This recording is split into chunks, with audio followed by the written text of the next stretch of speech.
একজন ওল্ড প্লেয়ারের মুখ থেকে এই কথাটা তখনই বেরোয় যখন সে তার স্কিলকে হারিয়ে ফেলে।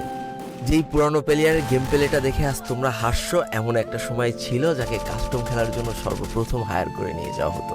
যেই পুরনো প্লেয়ারটার গেম প্লে দেখে আজ তোমরা হাসছো, একটাবার খোঁজ নিয়ে দেখো সেই প্লেয়ারটার গেম প্লে দেখেই একটা সময় অনেক মানুষ গেম খেলা শিখেছে।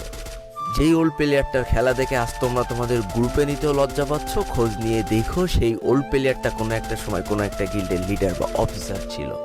যেই ওল্ড প্লেয়ারটা আজ তোমাদের রিভাইভ দিতে যেতে ভয় পাচ্ছে, মনে রেখো একটা সময় ছিল যখন এই প্লেয়ারটাই পুরো মাঠ একা ফাঁকা করে বুইয়া নিয়ে আসতো।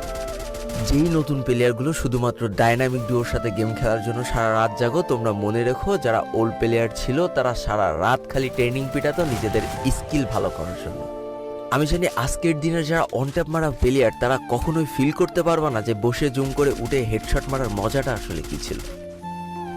আমি জানি যেসব ওল্ড প্লেয়াররা এই গেমের থেকে হারিয়ে গিয়েছে তারা এই গেমটাকে আজও ভালোবাসে। জীবনে এমন হাজারো ওল্ড প্লেয়ার আছে যাদের ফ্রি ফায়ারই ছিল জীবনে প্রথম রাত জাগার কারণ। আমি জানি এমন হাজারো ওল্ড প্লেয়ার আছে যাদের রেজাল্ট খারাপ করারও প্রথম কারণ ছিল এই ফ্রি ফায়ার।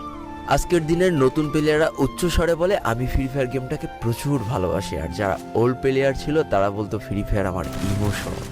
একটা না দুইটা না অনেক কটি বছর এই ফ্রি ফায়ার গেমটার সাথে কাটিয়ে দিয়েছি, অনেক ভালো ভালো বন্ধু পেয়েছি, আবার অনেক মানুষকে হারিয়েও ফেলেছি। আমি জানি এমন অনেক ওল্ড প্লেয়ার আছে যারা এখনো এই ফ্রি ফায়ার গেমটাকে দিনের পর দিন খেলেই চলেছে সেই ইমোশনের জায়গা থেকে। স্যালুট তাদেরকে।